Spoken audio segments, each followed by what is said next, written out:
Welcome back to the second part of the segment of Business and Economy.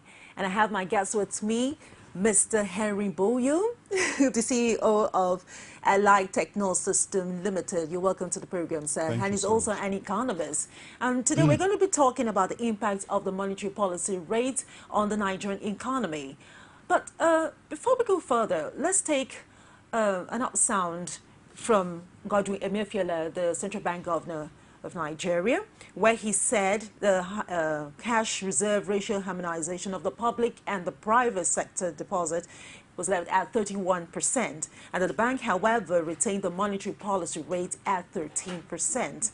And then Godwin Emefiele also announced that the monthly monetary policy meeting, that the harmonization was necessary to curb abuse and improve efficacy of the monetary policy. And also the current discriminatory CRR, that's the cash reserve ratio on the public and the private sector deposit, will not only constrain the policy space, but could also inspire moral hazards by private market participants.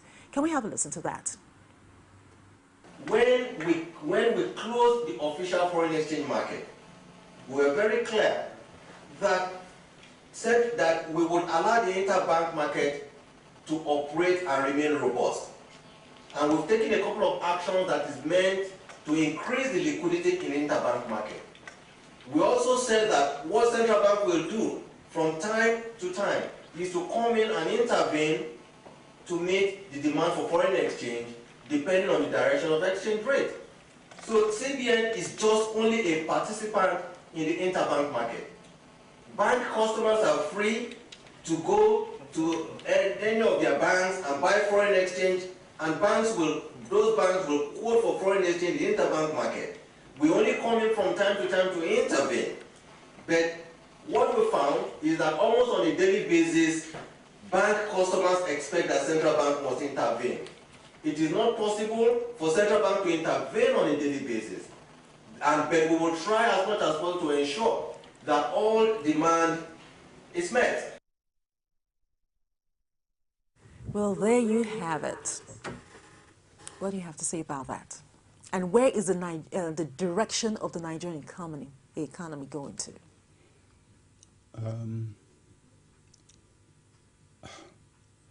We have a big problem, and that problem is that the nation itself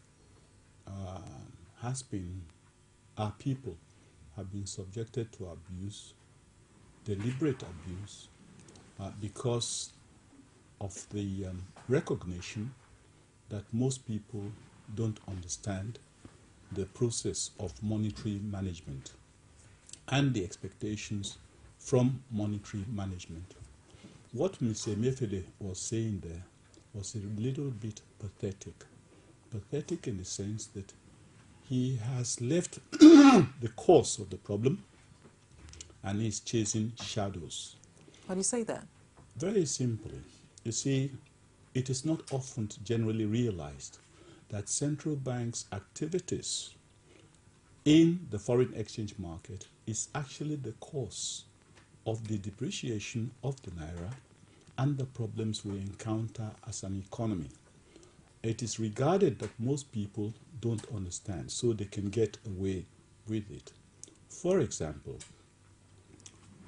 people are not aware that it is farcical for CBN to say that they are defending the dollar, when in fact what they are doing is promoting the interest of the dollar. That is the degree of lack of knowledge that allows the central bank to come up with these kind of statements.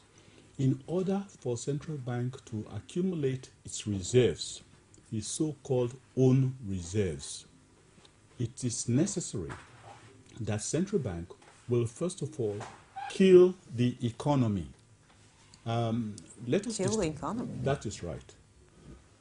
You said earlier we were going to discuss monetary policy rate. The monetary policy rate in any economy is an indication of where that economy wants to go. it's the most significant instrument that you can use to drive an economy. An economy might be replete with all kinds of natural endowments and resources and things like that. But the factor that binds them all together and make them meaningful in terms of exploitation, in terms of returns and everything, is money. Unfortunately, if the management of the supply of that money is fraught with fraud and reckless mismanagement, you will find that we are in the situation in which we are at the moment. Are you saying that's what's been happening, fraud and mismanagement? This certainly, there's no doubt about it. Okay, with the cash reserve ratio, how was it in the past? You see, a lot of people don't even know what the cash reserve ratio means. It means that if you, as a bank, you have 100 naira, okay, of depositors' funds, if your cash reserve ratio is mandated by central bank, from time to time they can change the ratios, is supposed to be 10%. It means you can keep 10% of that 100 naira and lend out 90 naira, okay? So if your cash reserve ratio is supposed to be 31%, it means if you have 100 naira, you must, by CBN's directive, keep 31 naira and you are free to lend out 69 naira.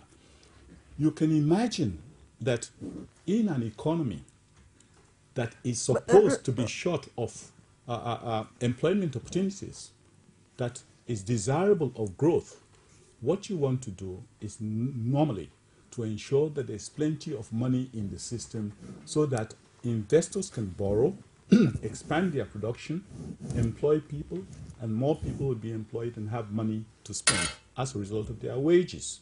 That is how the system is supposed to run, okay? So when you deliberately, consciously tell people that you are setting your cash reserve ratio of the banks as high as 31%, it means that you think there's too much money in the system and 31% would be adequate, an adequate instrument for controlling the supply of money.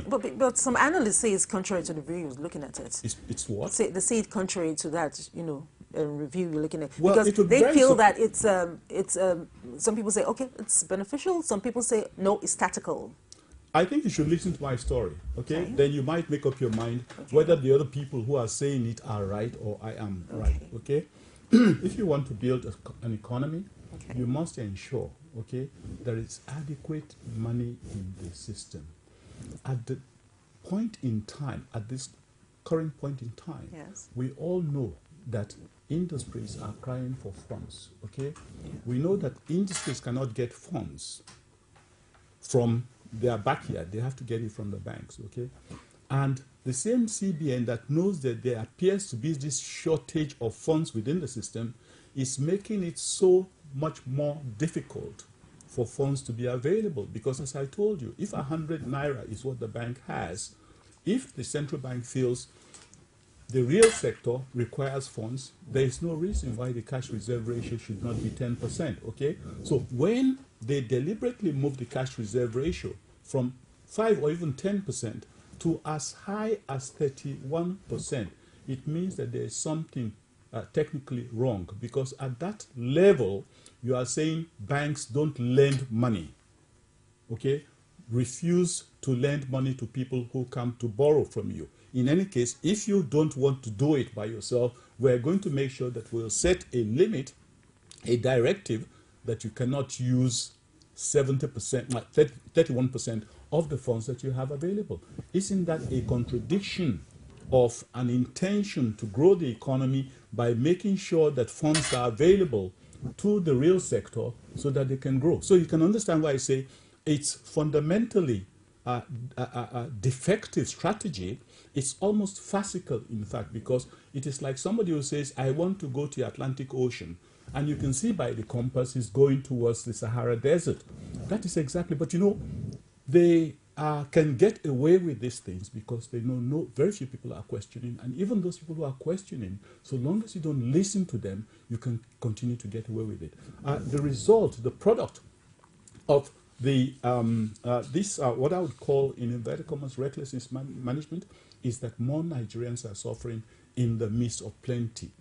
even when we had our best ever earnings, such that we had reserves of foreign reserves of about 60 billion or so, somehow Nigeria started being listed amongst the poorest nations in the world for a very simple reason. Why? The process whereby central bank creates its own reserves or accumulates its own reserves. When CBN accumulated as much as $60 billion worth of reserves, the reality is that they have pumped into the system fresh sums of money worth the same $60 billion in with a naira exchange rate that it's self-determined. So you have a situation where the richer we become, the poorer we necessarily must become, because the process of infusing the foreign exchange, the considerable foreign exchange we earn, into the system by central bank is not only fraudulent, it is anti-people,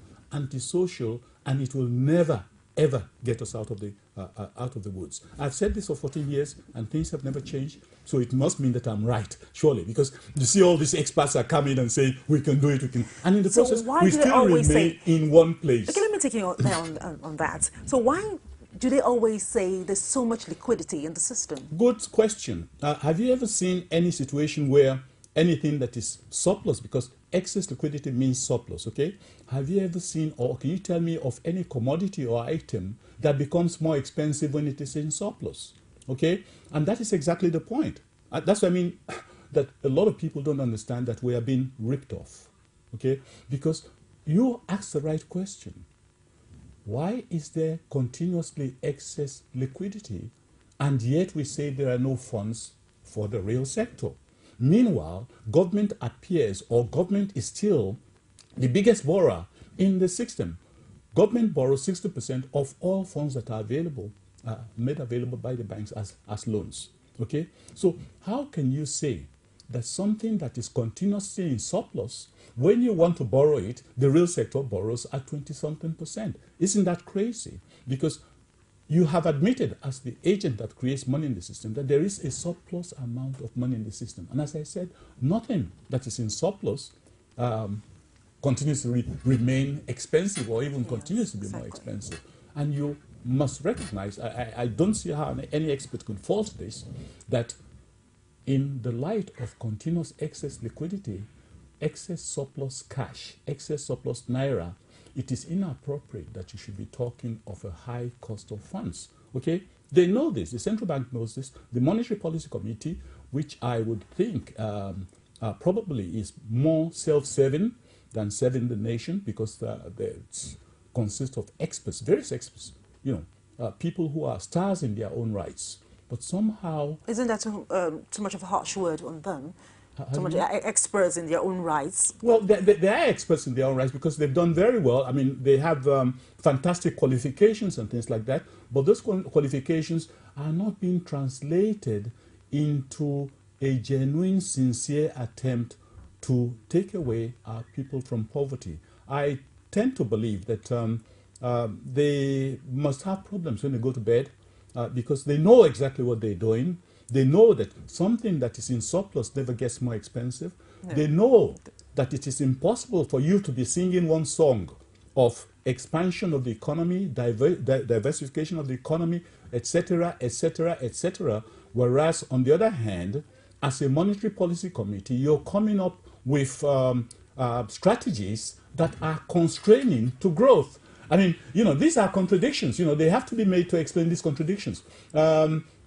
I told you in the first place that CBN's accumulation of its reserves is itself counterproductive, because in the process of it accumulating all these reserves, okay, you have a situation where it first of all needs to have suffocated the system with excess naira, and the product of excess naira are those things antagonistic to those things which CBN is supposed to represent and maintain, what they call CBN's price stability. That's the core function of the central bank. Core stability means stability in interest rates, stability or even conducive inflationary rates, and also a stable exchange rate. Without those three platforms, without those three pillars being ranged at the correct ratios, you will find that there can never be They can never, you can take it from me. So in other words, they have to, they should leave the naira to find its own way in the market. Put it this way, central bank is a monopolist of both the dollar and the naira. You know, the usual, how do I say, comment about monopolies is that they distort the system. And here you have an agency that has a monopoly in the issuance of naira, which it has a constitutional monopoly to do, and at the same time has the monopoly to exchange, to also accumulate our dollars. So what's the implication of this NPR and the local currency? That's why I tried to explain that the monetary policy rate of 13%, which was which has been maintained for over 13 months or whatever, is a clear indication of a failure of CBN's monetary policy strategies. That's why I'm saying that it beats me that the so-called experts of the Monetary Policy Committee can look at themselves in the face and say, we are doing the right thing. There is no way they can defend their action, because at the end of the day, the strategies that they have adopted are all counterproductive, because, as I have explained to you, price stability is key to economic progress. That is why the central bank, in fact, has significant autonomy according to its act. So you find that anyone in the Monetary Policy Committee that can defend a monetary policy rate of 13% at a time that we say industries require money, require funds to grow, and the time that we say we need cheaper funds for industries to grow, and yet the Monetary Policy Committee defends a process whereby the CBN continuously over the years mop up surplus cash, and nobody wonders, and they know that very few people will wonder, where does the surplus cash come from? Where does the surplus cash come from, such that the CBN is led to make what I would call, not what I would call, certainly silly decisions like borrowing money they don't need at as much as 13% in order to just keep the money from circulation, from being used. Let's be sincere with ourselves. Isn't that to curb inflation? To take money out of the system to curb inflation? Yes, absolutely correct. But who put the surplus money there in the first place? That is, if the surplus money that you are trying to curb fell from heaven. But if they were created by the same agency of government that says there is so much money in the system, so I have to mop it up, I have to borrow it out of the system. And I'm sure that most newscasters and most journalists don't understand the concept of mopping up. Mopping up in the Nigerian context very simply means I have surplus money in the system. I don't want anybody to touch it, because if they touch it, they will spend it, and there will be too much money chasing too few goods. So let us reduce the money in the system, and the best way to do it is let us sell treasury bills so that we can appear to be borrowing money from the banks, so that we will reduce the cash holdings of the banks, and in doing so, the banks will be less prone to lending out the money. I mean, look at it from all ways. It doesn't make sense. What is the measure needed to strengthen the naira now? Very simple reason. First of all, you have to stop CBN's monopoly of the foreign exchange market. As I have told you, you have a situation where, in order for it's farcical, as I said, for the same CBN to turn around and say we are defending the naira, when in fact they created the problem of a weaker naira. Because the problem of a weaker naira is created by the inundation of the system with naira that suffocates everywhere. And yet the poor man does not see it, but it remains in the vaults of the banks. As I speak to you, even with all these cash reserve ratios being increased and all that, the banks still have plenty of loanable funds. It's not as if they don't have loanable funds, but the people who borrow it are majorly the government. And the major contributor to this borrowing is the central bank that goes borrowing and mopping up excess liquidity. You see, I say this incessantly with a lot of, how would I say, frustration on my part, because people don't understand, and people seem to concede that it is appropriate for a government agency that cries that there's no money in the system to run the real sector, for the real sector, to go and be borrowing money that it does not need, that it does not apply to building hospitals, building schools, building roads, building aviation infrastructure and things like that, but only keeps the money out of the system and is willing to pay 13% to the banks for doing so. Worse still, this money that we're talking about that is in excess is the same central bank that put it there in the first place. So There been an alternative? it pains me so much because I don't see how we can get out of it. I don't see how you can say you want to be an eagle and yet you keep struggling to wear the cloak of a dove. You know, this is exactly what is happening. And I say this with all seriousness. I say this with all sense of, how would I say, frustration, I would say, because they seems to still be taking us for a ride and nobody knows about it. So Nobody cares. How do we protect this foreign reserve thing, this whole thing? You don't have to protect anything. The thing What can be done? The thing will protect itself. The Naira will protect itself if only the central bank would stop monopolizing the foreign exchange market and saying that it's creating its own reserves by substituting Naira allocations to the three tiers of government when we have oil dollar denominated revenue. Whenever we have dollar denominated, for example, every month when the federation account is divided, whatever is divided consists of a dollar component and also a Naira component. The Naira component is shared as Naira. There's no problem with that because that Naira was earned within the system. Okay, the dollar component, what happens? The central bank captures it and say, you are not supposed to have this. This is my right. So it prints Naira or creates Naira and puts in the hands of the three tiers of government. They deposit the money, the Naira equivalent in their banks. First of all, the Naira equivalent of the dollar is determined unilaterally by CBN. There's no attempt at fair play or open market determination or anything like that. It's whatever it decides that they use to change the Naira and create Naira and put in the hands of the three tiers of government. This money is put in the hands of the banks, and suddenly the banks have so much money which they can use and they can lend out. But CBN says, don't lend it out to too many people. We are coming back to borrow the money we have paid to the three tiers of government, money which they have put in your hands. We are coming back. This is reality. This is no joke. This is no false story. Even before the end of the day or before the end of this week or something, you or one of your people here will still announce with glee, with pleasure, how well the central bank is doing when it is mopping up excess liquidity. Whereas what you're doing, you're killing yourself, you're killing the economy because you're not telling the truth. They are not just mopping up excess cash. They created the excess cash, and the process of mopping up that excess cash is so destructive to the economy, and that is why after 20-something years or thereabouts, we still are in the same, we are not even in the same situation. We have retrogress because more of our people have become poorer. How come?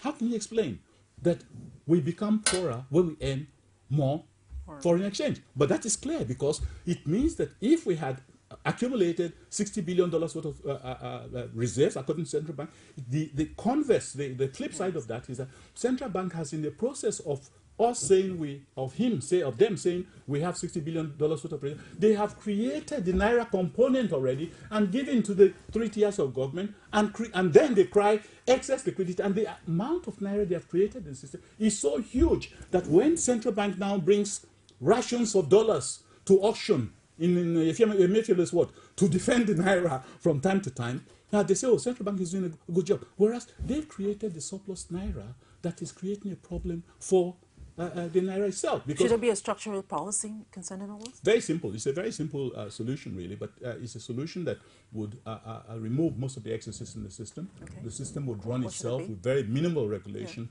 and that system is very simply to stop CBN's capture of the dollar revenue. What it needs to do is pay the dollar component of allocatable revenue every month with dollar certificates, not creation of additional Naira, and then you come back and say you are mopping it up. I tell you a story which might, explain this thing a little bit further. This distinction between central bank reserves and Nigeria's reserves.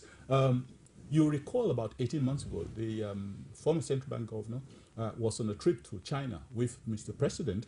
Mr. President went in search of a $1.5 billion worth of loan for various infrastructure in the areas of railways, roads, aviation, etc., etc. And CBN the CBN governor was also in the same package. And journalists asked Mr. President, and he said, this is what we are here for. The Minister of Finance, all of them, they were there. This is what we're here. We have come to borrow money from China. And then the journalists went to the central bank governor and said, what have you come here for? And central bank governor said, I've come here to look for ways to invest Nigeria's CBN's reserves. Here you are. your head of state on one hand looking for loans at maybe 7 to 10% or something like that externally, in this case from China.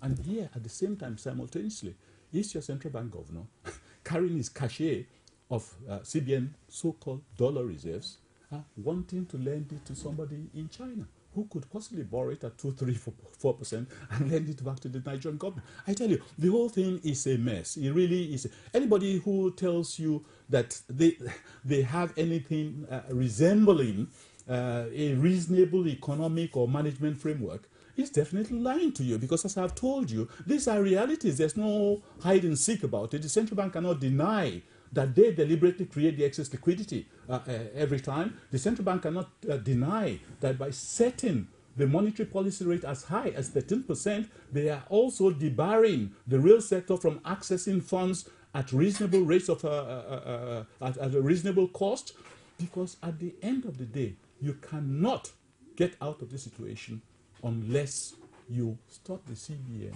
from unilaterally capturing the dollar earnings of the country and and deliberately substituting huge naira sums, which becomes the instigator of excess liquidity, which then allows the central bank and the good fortune of the banks for the central bank to go back and say they were mopping up. Okay, Banks, I'm going to come back to the solution to all of this. I'm going to come back to the solution to all of this. But first of all, let me ask you about the 2015 budget that was passed some time ago. Okay, do you think it's going to have an impact in virtually all the sectors?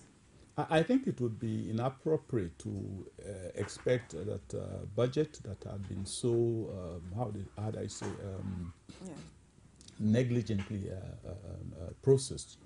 Negligent in the sense that you don't approve a budget at the end of May or so, and you expect to be able to have a good budget implementation. You also recognize that the benchmarks which were indicated in the budgets, they are possibly totally out of gear. You also recognize that a budget in which you have almost 20% of the total budget will be for paying the debts. 20% of your budget just for paying debts, okay?